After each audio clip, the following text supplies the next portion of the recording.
Hello, everyone, and welcome to another episode of Canned Air, your tribute to pop culture. I am Jeremy Colley. And I'm Jack Doherty. And I am Randy Hardenbrook. And joining us today to talk about their new graphic novel, Loving Ohio, from Dark Horse Comics, which is releasing August 6th, available for pre-order now. There's going to be a link in the notes, and we're going to tell you here in the episode how you can pre-order it. We welcome writer Matthew Erman and artist Sam Beck. Guys, thank you so much for being here. Thanks for having me. Thank you. Hi. Hello. Yeah, thanks for having me on again. Yeah, and it's great to have you guys back. Sam, I know it hasn't been too long since we spoke with you, but all the same, how have you been? What's new? Oh, I've been fantastic. I mean, book is coming out soon. Like, it's just great. Now it's like the phase where you just get to like sit back and hope that people enjoy it. Well, after reading it, I'm pretty sure they will, especially if they're from Ohio. And it looks like you might be doing a little bit of moving, Sam. Is that what's happening behind you? Your shelves are kind of sparse. Yes, yeah. We're moving actually into the same apartment, just a bigger space. So, yeah, everything behind me is in boxes right now. Well, that'll be an easy move then, right? Yes. Yep. And Matt, Sam told us, is it okay to call you Matt, or would you prefer Matt? Yeah. Whatever's fastest for you. Matt's if you're in a hurry, Matt's fine. Sam told us, and it's obvious from the book, that you are Ohio native. Where in the state are you? I'm in Columbus, Ohio. Okay. I've been here for about 15 years in Columbus, but I've lived in Ohio my whole life. So a lot of experience. Lovely weather we're having today, huh? Yeah, it's been raining. Are you in Ohio as well? Yeah, we're in Columbus. Columbus as well. What? Why aren't I hanging out with you? Why did I just hear about this? I don't know. Sam's not doing her job, I guess. Yeah, really. So you guys are where at in Columbus? I'm in Hilliard, Randy, Delaware, and Jack's, you're Westerville? Yeah, You guys got all cardinal directions sorted out. I can't believe this. We're not messing around. We got this place pinned down. Me and my wife just moved to Grove City. So okay. Yeah. Wow, you're right down the road. We used to live downtown for 15 years. My wife went to CC. My wife is Lisa Sturl, if you are familiar with her work. I've worked on a lot of books with her. She's done DC work, and she's got a tarot deck, all that stuff. So we've been in Columbus for a long time, and she went to CCAD here, and I've been all over the city, really, honestly. And it's one of those things where we've probably been like right next to each other at a couple different events, and never been introduced. And if you've been to a Laughing Ogre on a Wednesday or any local comic book shops or done Free Comic Book Day, there's very likely you've seen me or my hair or ran into me somewhere. We've definitely brushed shoulders. It looks like you've been to CXC before too. Yeah, I was actually on the board for like a couple years. Wow. I had a kid, a son, 18 months ago, so I haven't had as much time to be part of the local comics community as much as I have wanted. But this is kind of my this year, Loving Ohio, and I have another book coming out after that called Heebie Jeebies, and this is my like 2.5, 3 months where I really get to sit down and do a lot of promotion and work and stuff for that. So it's been really fun. Awesome, reemerge back into the world, huh? Yeah, no, truly. Yeah, I'm a full-time dad, so when I have an opportunity to do comic stuff, I always am super excited to do it. So right. So you probably know Jay Callaghan, don't you? I don't know that name. No, from Mest Comics. No. He works on the board with CXC, but.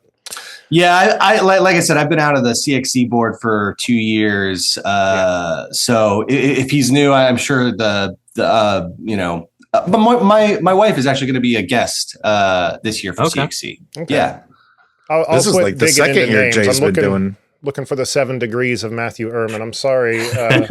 You'd be shocked at how much reach I have in this city. It's weird. What'd you say, Jack? I cut you off. I was going to say Jay's been with them for this is the second year, so that makes sense. Oh, is it? I thought okay, that makes sense then. Yeah, I want to say it was this is the second. I'm not sure, something like that. All right, I'll quit chasing random thoughts then. I'll move on with this. But all the same, we need to hang out, Matt. Yeah, absolutely. I love, being a part of the community, and, we're all from Ohio. I'm honestly cannot wait to hear what you guys thought about the book. So, Okay. Well, trust me, yeah, I've got some notes. Wonderful. But yeah, no, I love Columbus. I know it's probably you can't tell, but I do really like living in Ohio quite a bit. After reading the book, it's kind of like it's a Bruce Springsteen thing. He spent his whole career writing about how shitty New Jersey was, and he still lives there. Yeah. So I feel very similarly, and like it's coming from a place of experience and love and a lot of disdain and a lot of trauma from growing up in Ohio. So yeah, the people who live in Ohio are allowed to talk shit about it. So people outside of Ohio, they can't talk shit about it. Right. Absolutely. Well, Sam, you have your honorary Ohio card as well. Oh, so. Thank you. Yeah. She certainly does, after hearing what she went through to make this book happen. Last time she was on, she was telling us about, what was it, using Google Earth to walk the streets of walk in the city, yeah. Just creeping around Ohio, like via Google Maps to like get a street view of the area. Well, and like Jeremy said, you're the luckiest one out of the five of us because you can just turn it off and escape. Yeah. Yeah, it's not your reality. All right, let's. I'm going to start, Matt, asking you the same thing I asked Sam when she was on for the first time. I asked her how she first became interested in art and becoming an illustrator, and what path led her there. I'm going to ask you the same thing. What inspired you to start writing? That's a great question. As far as what inspired me to start writing, I have no idea. I started writing when I was probably 12 or 13, and I think it was a curiosity thing. I wanted to express myself. I was always kind of artistically inclined. And, for middle school and high school, I really just flirted with all of the different kinds of art that you can get into. I took art classes. I actually had a scholarship to an art school and a design school that I didn't actually go to. I didn't take that. I did not go to college. I just have a high school education. But me too. Yeah, congratulations. You too, man. Let's pat ourselves on the back. Truly, we made an okay decision. I think we did. Yeah, saved a little bit of money. Absolutely. So, really, I kind of fell in love with poetry at an early age, early into my teens. And I spent probably from the ages of 14 to 25 writing poetry and short stories, either every day or every other day. And that's basically what I spent my free time doing when I was not, trying to do whatever I was trying to do in high school. Sure. And from there, I really wanted I had my eyes set on, becoming a novelist or a short story writer. And from the time of about, I would say 19 to 27, I really tried hard to get into, I've been published in a few literary journals. I really tried hard to get into that scene.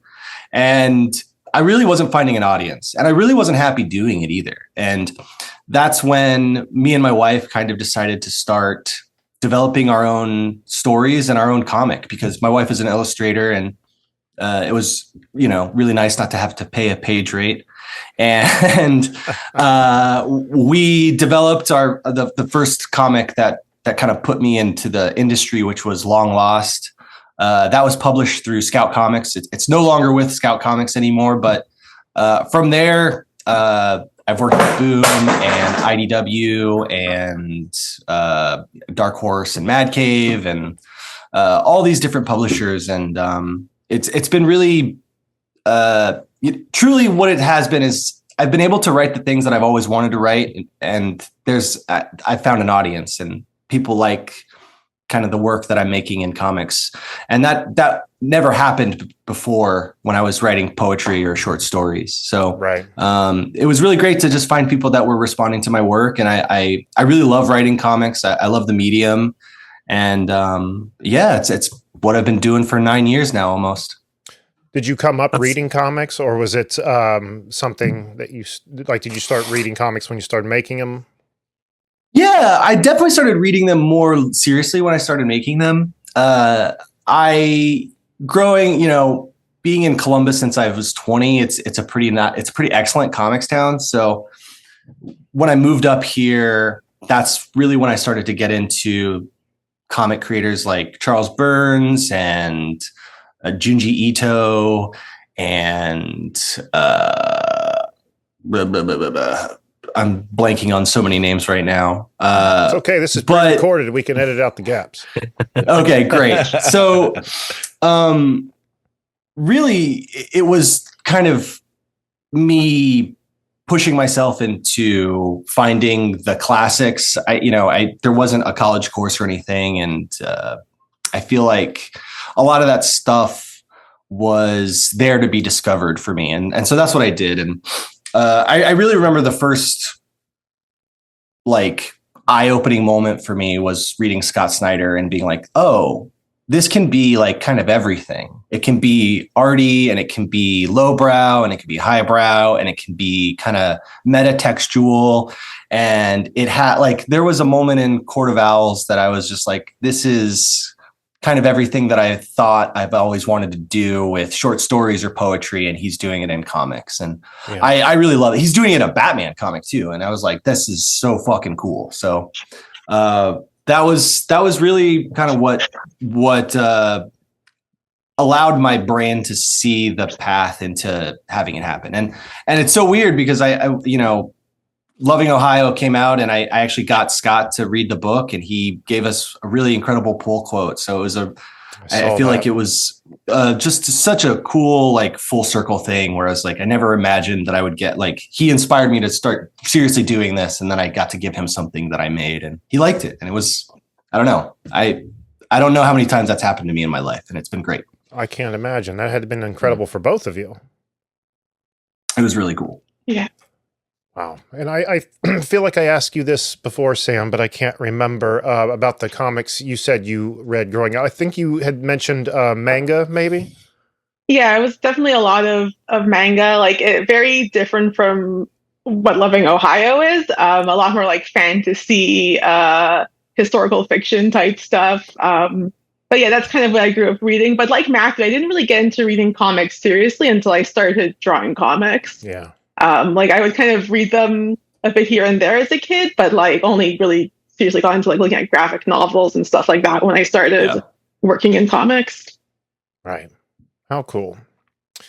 So let's talk about this book, the one that Scott Snyder has on his approval list. That's fucking awesome, guys. Congrats. Yeah, no, thank you. And not to, Ella, Scott's incredibly kind and very talented, and everyone loves him. But, we've had just so many warm and wonderful things that have been said from so many people. And I'm eternally grateful for all the pull quotes and all the blurbs that everyone's given us for this book. It's been really humbling. So I've gotten to read it, and I loved it. It was not kissing ass. It was a great book. We wouldn't be talking to you if I didn't like it. I'm not going to sit here and make bullshit up, but those days are behind me. That. But I don't want to, at the same time, give too much away or anything. I want you guys to tell the listeners about the book. Yeah, no, absolutely. Loving Ohio is a horror story about 4 teens growing up in a fictional town in Ohio called Loving, that is the headquarters for a new age cult called Chorus. And they have their fingers in every aspect of society in this town, from their church, their synagogue, whatever you want to call it, next to the main high school. Everyone's neighbors is either a member or knows somebody that's a member. And the book opens up with one of our main characters basically killing themselves, committing suicide. And that sets off a chain reaction of mystery and trauma and horror for the 4 friends that knew that character. And they all move through this kind of nightmare of cult, liminal murdering slasher dream thing. It's very surreal and very dreamlike, and it to me represents a lot of the feelings that I had growing up in Ohio, both as a human person that lived in Ohio and also growing up in a cult, which I was also I was in a cult. I was going to ask you, but I was like, man, should I ask? Because after reading You can the book, it absolutely was ask. like it definitely seems like he's got some experience with this stuff. Yeah, I do.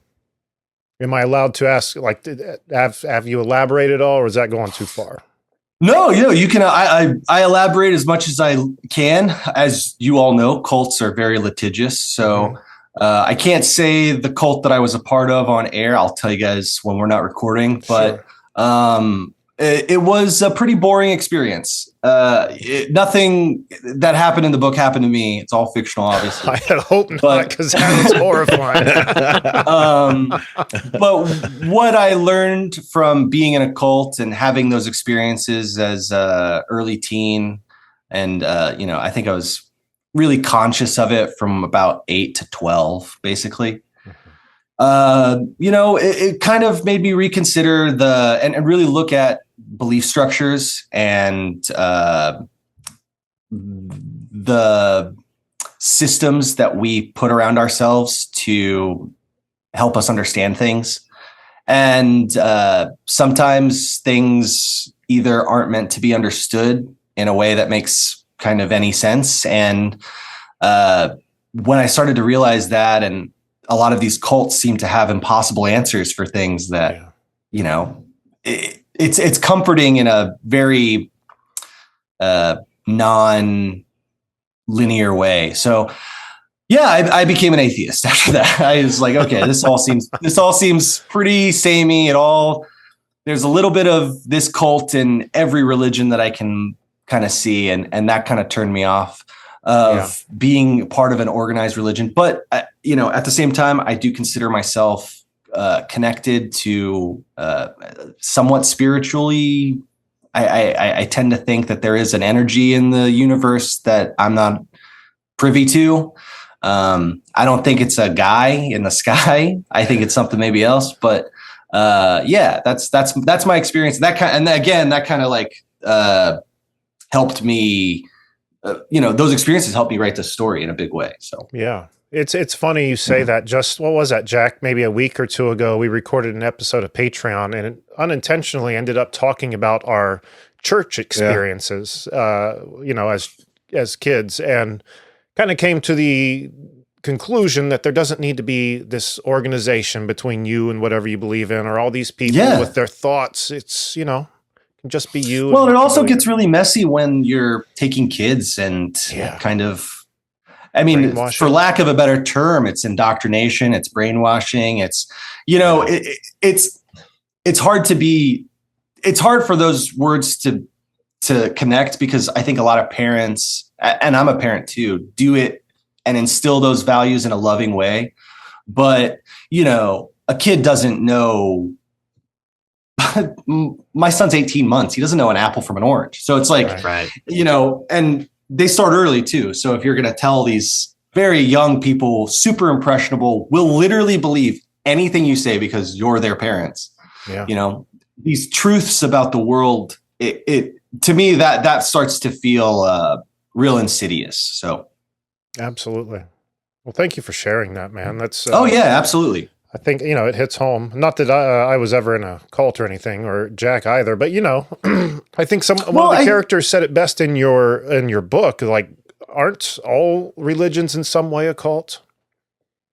Truly. I think that, I think there's even aspects of our lives that aren't religious that have these kind of cultish beats. I've worked for jobs that feel and jobs here in Columbus that feel very, even places you can work at are kind of culty. Yeah, exactly. The business culture and the company culture and like all of these aspects that force you to buy into a thing that you have no ownership of and pulls you out of the present of your life, and I think part of, the benefit of me being in a cult at a young age was seeing those signs, and now, I get the ick, when I'm in I love yoga, but when I'm in a yoga class and everyone at the end of the class does their little namaste at the end,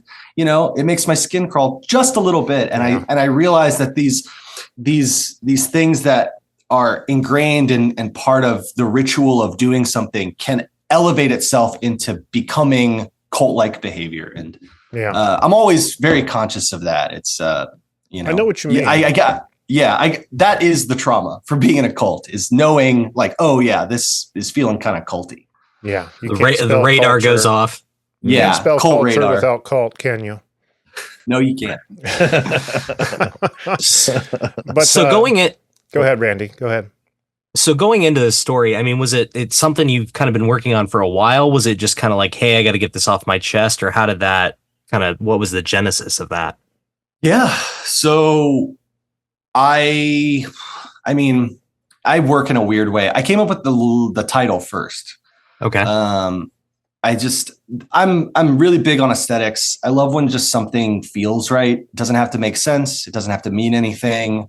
It doesn't have to serve any higher purpose other than to make me get excited about a project. And I really wanted to write something about this place that I've lived my whole life. And I came up with this title called Loving Ohio. I didn't know what it meant. I didn't know if it was about loving Ohio or a town called Loving. It was just this phrase that really stuck with me. And that followed me around for a while, honestly. I think I really started to brainstorm this comic after my first comic came out with my wife, Long Lost. And that was in 2017. So I think I really earnestly started to look into it as something I wanted to work on around 2019. And I think that's when me and Sam started to really get into it.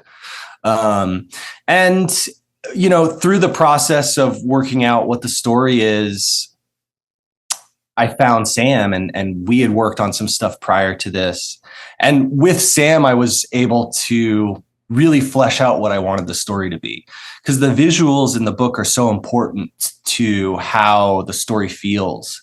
And I didn't know what the story was really until Sam came along and started to really help me define these characters and define the space and what loving was and who the man in the afternoon was. And, Sam is as much a writer and a co-creator on this book. Literally she's the co-creator, 50-50. That's incredible. But it really is a truly collaborative thing between me and Sam. And I couldn't be more honored and proud to have done this with Sam. Sam, so how nice, did you... Matt. I'm sorry, say that again. I cut you off. No, I'm like, oh no, it's just so nice. Matthew's the nicest.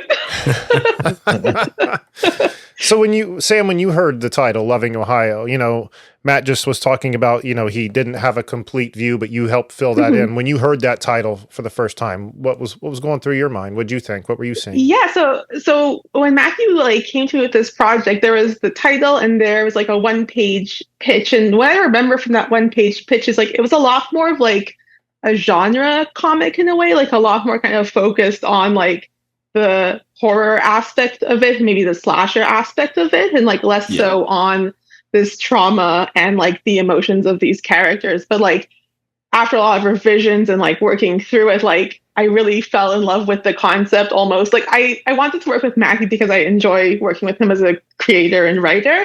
Mm-hmm. But kind of what Loving Ohio got to by the time we had done character sketches and that's when I truly fell in love with it, when it got a lot more into this poetry and into the deep kind of emotions and angst of these characters.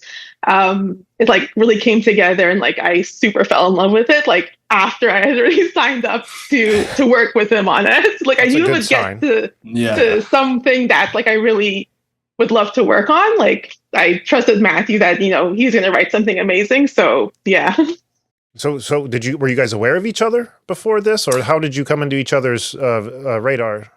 Yeah, so we actually worked on a anthology. Mark Bouchard, who's a mutual friend and editor of ours, paired us up on an anthology they were working on called Everything is Going Wrong. That was in 2018, 2017, 2018. So long ago. Yeah. It was a while ago. We did a really the dark short times of COVID.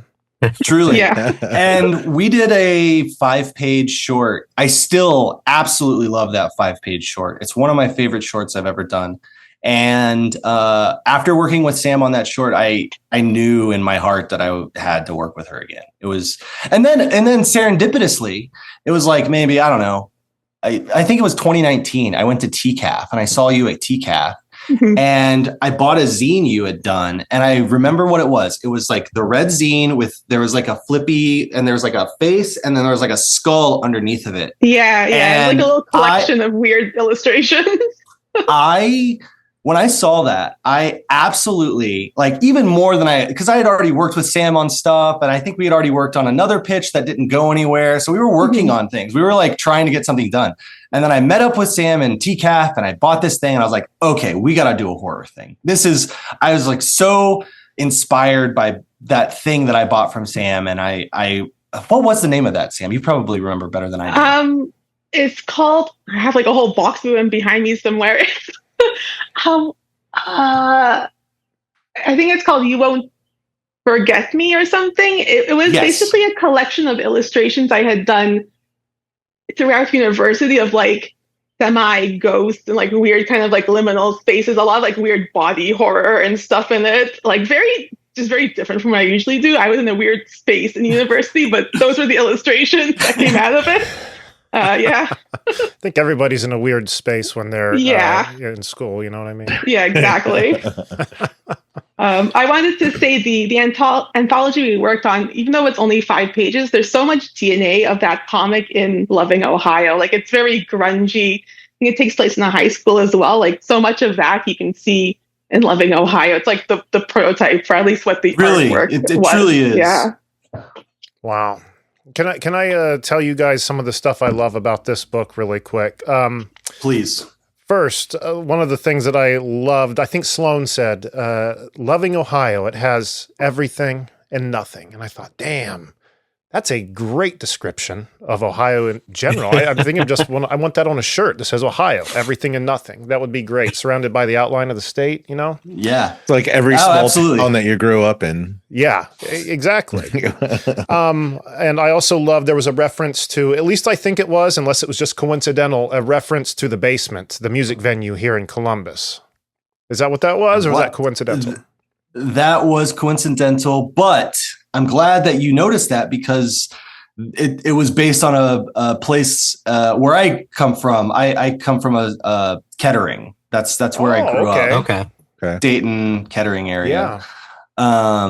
If anyone ever wants to get into like Loving Ohio lore, I guess, but a lot of it's based on Dayton and Kettering, the area, and when I was writing it. So, church basement shows, Christian convening spaces. We had a bunch of those in Kettering.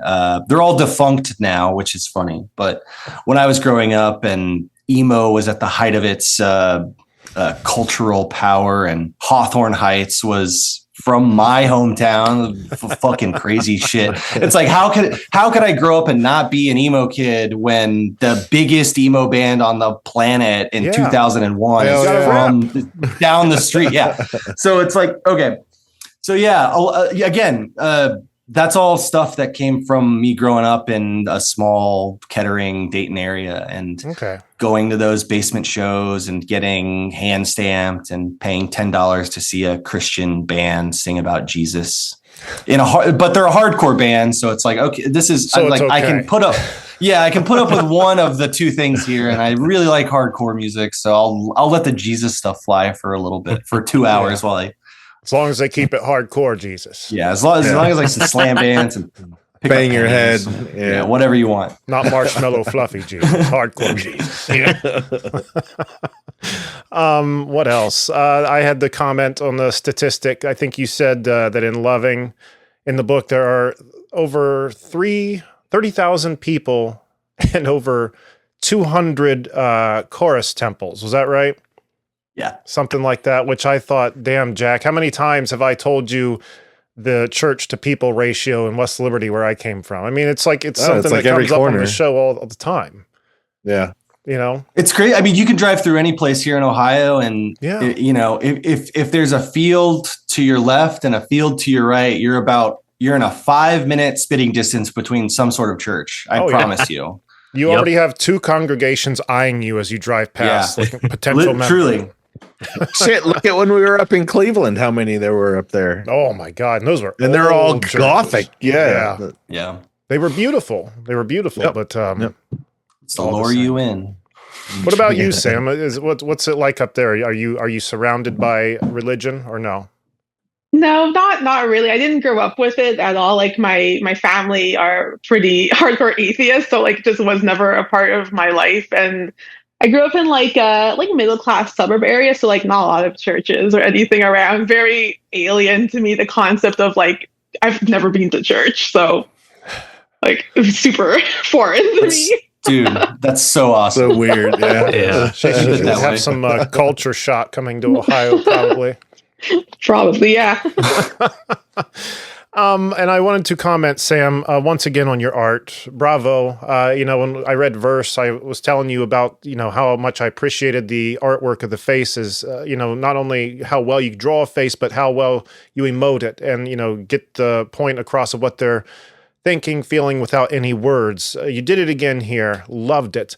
But one thing that really stood out to me in this book was how, there was a bit of familiarity between this and what I saw in verse, but at the same time, it carries its own style. I love the color palettes you used. It was really cool. Can you talk about the color choice? Was that a mutual agreement with you guys? Like, how did you decide what colors to go with?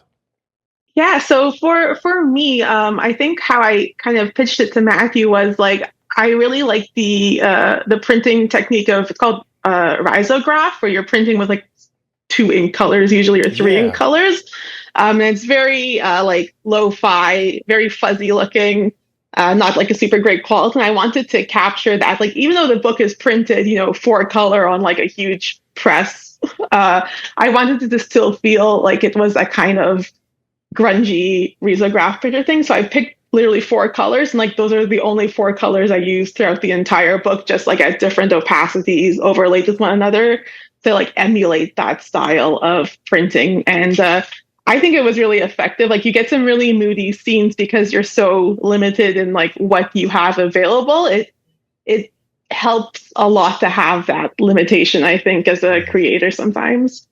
Yeah. I didn't tell you this, Sam, in ways but you weren't aware of. I'm sorry. Oh, no. I never told Sam this, but it just brought back to my mind. Alex DeCampi, when she read the book, said it was one of, if not the best colored book she's ever read in her life. Amazing.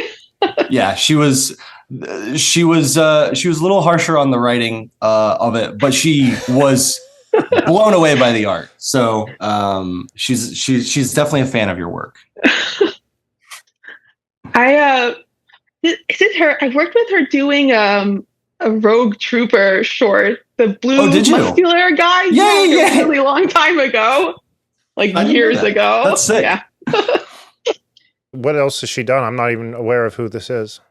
Oh, Alex DeCampi, she just won the Eisner for she just won the Eisner for Parasocial, or she just got nominated for the Eisner for Parasocial. She's been around forever. You'll look her up. You'll know some of the stuff she's worked on. We're really well educated here on the Candor podcast. So. Don't worry, so am I. Don't let anyone tell you different. Yeah. But another panel I wanted to comment on, as far as like, there was this one panel in the book that stood apart from the rest of the book, where they're in the basement watching the band. What was it? First Bite? Was that what it was called? Yes. First Bite. Yeah, and that is a local Columbus band. You can look them up on Spotify. Full of some of my best friends. That is a real song in the book. You can listen to it again on Spotify. I promised them that their streams would go up after the book gets released. I don't know how much, but what do you remember the name of the song? I wonder if it'd be okay for me to put that song at the end of the episode. They would absolutely love it. It's called Afterlife Obsession by First Bite. Okay. I'll see if I can do that. We'll see if YouTube doesn't get pissy with me for putting that in there. We'll see. I don't know. YouTube's pretty strict. That'll be really exciting. They'll be really stoked to hear that. Awesome. I will definitely do it. But that panel, it stands apart from everything because it's hard to explain, but you'll know what I'm talking about. How they're all the characters seem to be scribbled with really dark lines, and it's like a red, black, and a white, and there's almost like a fuzz. Sorry, I didn't mean to punch a mic. Like a fuzz, like a distortion to it. Do you know what I'm talking about, Sam? Yeah, it's kind of like it's what Matthew was saying earlier, like the physicality of like going and like bumping into people and smashing into them. I just wanted like that frenetic energy to come across in the characters' movements, and I've seen this technique used in like manga and like other comics. You just kind of scribble out the edges of them, and it gives this sense of movement and like heaviness, I guess. It was really beautiful. Yeah. Perfect. I don't know if anyone here has been in a pit before, Yes, but sir. it perfectly captured the intensity of it. And when I saw those pages, I was blown away. And I know exactly what pages you're talking about in the panels too. They're so gorgeous. It's such a cool early moment in the book that I don't think we give it a lot of space too. And I'm really proud and I'm really grateful that Dark Horse, and Connor, the editor, really trusted us to tell the story that we wanted to tell, and giving the space to some of these scenes that in a more traditional genre story, I think an editor would say, why is this here? This doesn't really have any higher purpose other than to set the mood. And I think that for me sometimes is the overarching purpose for a lot of things that I like to do is just to drill down a mood and a tone so that when the reader is reading these stories, they're kind of just washed with this feeling and it never leaves. Yeah. That scene in particular, I think does an incredible job of like creating violence and dread without showing either of those things. And thank you. It seems silly that anyone would say, you're driving, like trying to nail down the mood too hard here. Because what's the problem with that? I mean, I think that's probably very necessary in comics. Unless you're like really dragging it out or something like that. I'd be like, come on, already. But they were. I've been known to. But I think, there's two thoughts when you're writing something. And I come from a school of, don't come from any school. So I come from the hard knocks. There you I go. come from the thought that, aesthetics are just as important as kind of narrative function. I think, for me, are there plot holes in Loving Ohio? Absolutely. Are there loose ends that don't get tied up? Absolutely. Are those things intentional? Absolutely. And I think that is the thing that is most exciting for me as a writer that kind of does things differently is, readers sometimes feel cheated when they don't get all of their answers presented to them in a nice package, or if they're left feeling like they've been, like they're left with a mystery. And to me, those are the best stories. Those are the stories that leave me thinking about them and wondering about them and wanting to know more and knowing that there will never be more. And I think, I made Loving Ohio with Sam, in that headspace that I knew that a lot of the things that happen in the book are going to, not to spoil anything, but there's not a lot of traditional resolution for a lot of the conflict in the book. And I love that. Sure. So you're kind of giving the readers the latitude to kind of fill in the blanks and kind of let their creativity take over. Yeah. Or even just let them wallow in the mystery. I don't even care if they come to any conclusion. I think that's even a little bit intentional. It's like, if you can't come to a conclusion and you're left kind of with this big black, unknowable question mark, I think that in the context of this book helps drill down the unknowableness of spirituality and cults and religion and what it means to have or have so much trauma tied to wanting reconciliation with really big questions like, why did my friend kill themselves? Why did they say these things to me? Why? And it's like, you know, as someone who's had friends kind of do that and make those decisions, you never are left with easy answers or any answers sometimes.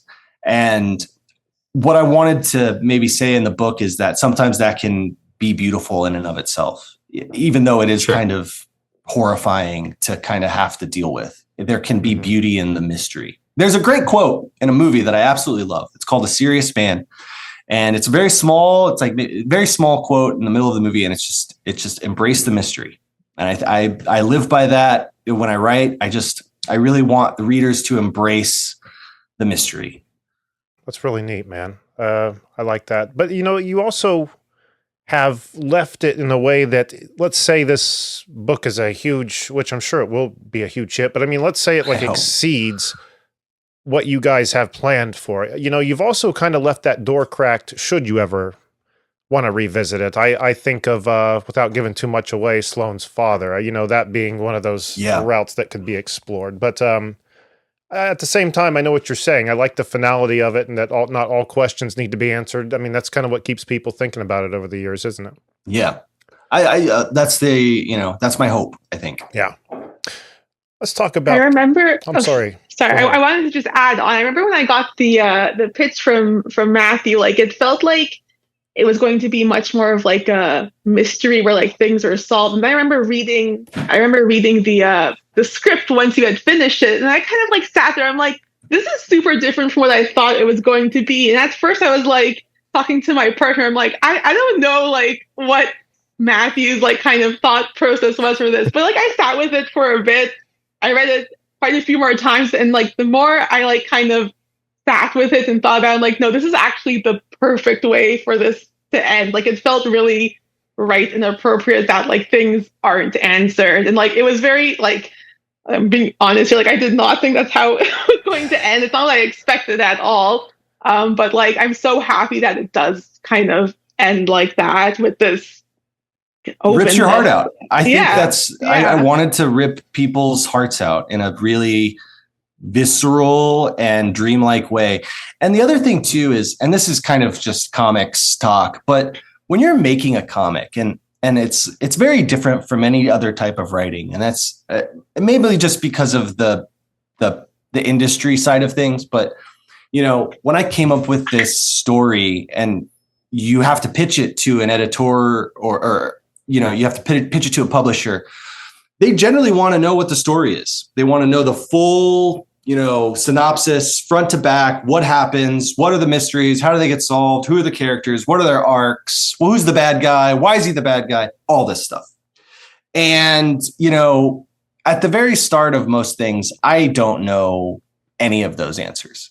Sure. And so when you write down and you make a pitch, a lot of it is, you know, intuitively trying to feel things out, and you're trying to discover the story without actually ever writing it. And so this pitch, this document, a lot of writers will use it as a kind of a skeleton to guide them. And, you know, I did this work and this is how the story is going to be. And so this is what it is. And I really don't like doing things like that. You know, when I sit down to write the script and when I sat down to write Loving Ohio, I had this full outline for this story. And yeah, I really cannot emphasize enough that there is probably about 80% of the content that was outlined did not end up in this comic. Wow. It's crazy to go back and read the pitch and realize, like, you know, a lot of that work was getting not necessarily the bad stuff out of the system, but getting the story I didn't want to write out of my system.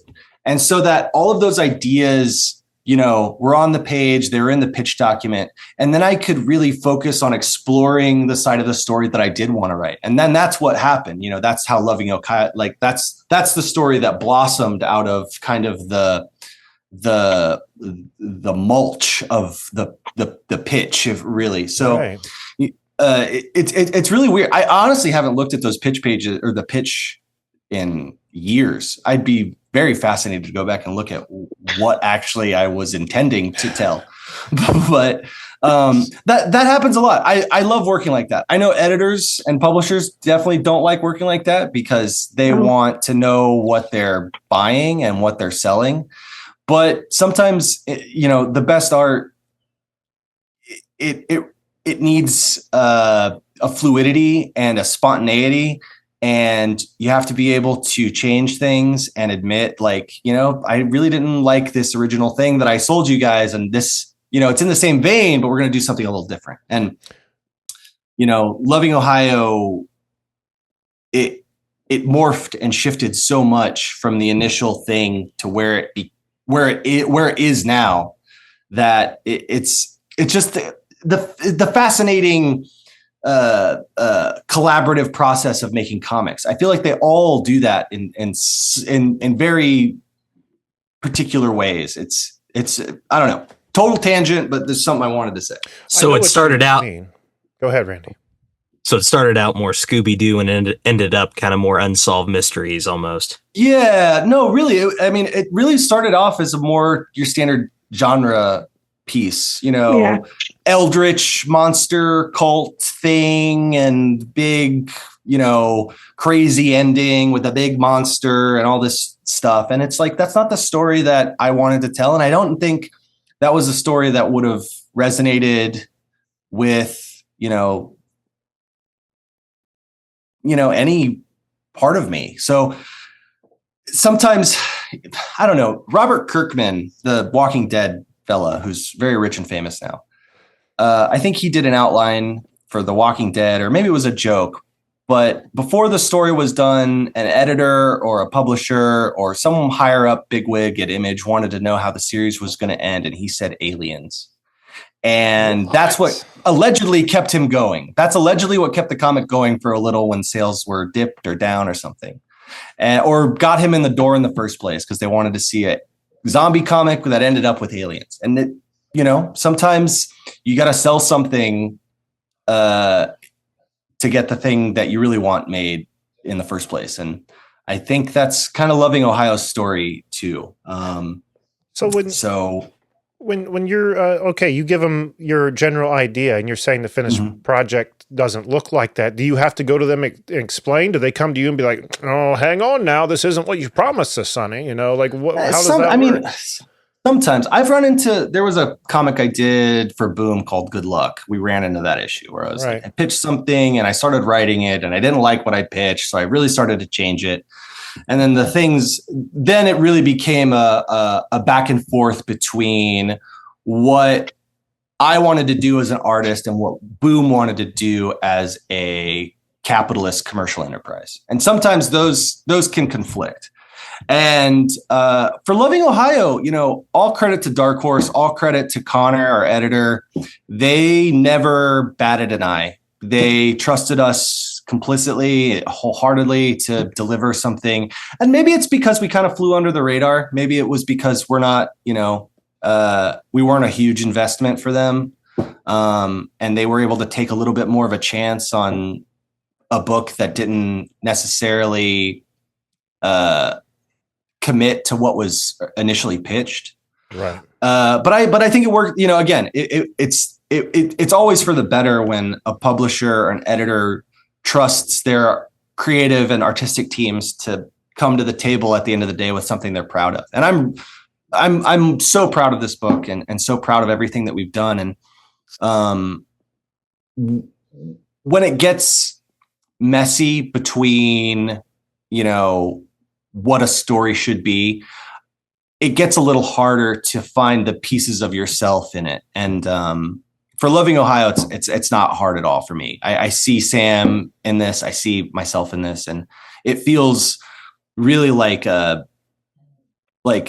sweet and condensed what we do, like boiled, like the essence of the things that we can make and the essence of our voices and our talent.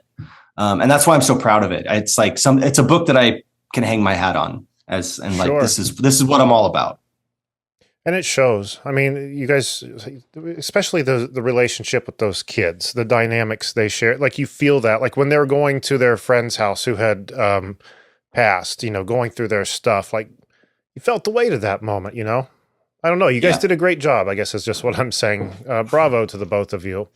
And Thank you so much. Again, this is coming out August 6th, available for pre-order now. Where are people to pre-order? I would love if you guys pre-ordered at your local bookshop, the one closest to you. Find whoever that is. On Dark Horse website, they have I think there's a bookshop locator. So if you don't know if there's a local shop near you, you can find one. If you're out in the boonies, like my mom is, she lives out in Kentucky. There is no bookshop near here. Please just go through, you know, any major bookseller. And then if you are at the literally wit's end, cannot find anyone to buy this book for you, you can go through Amazon and pre-order it there. But Last resort, Amazon. Yeah, last resort. They do not need your money. Trust me. I need your money, but they do not need your money. So, you know, I really would love if people supported their local bookstores, their local arts community. If you do pre-order it and you're excited about it and your bookstore is excited about it, get on Twitter and tell Sam and I. We love hearing about bookstores that are carrying our works. I love supporting bookstores that support me. It's a mutual thing. So that's where you can pre-order it.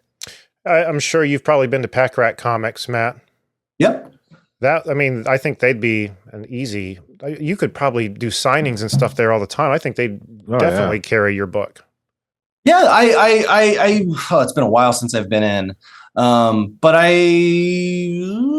absolutely. I love those guys when I went in last time 5 years ago.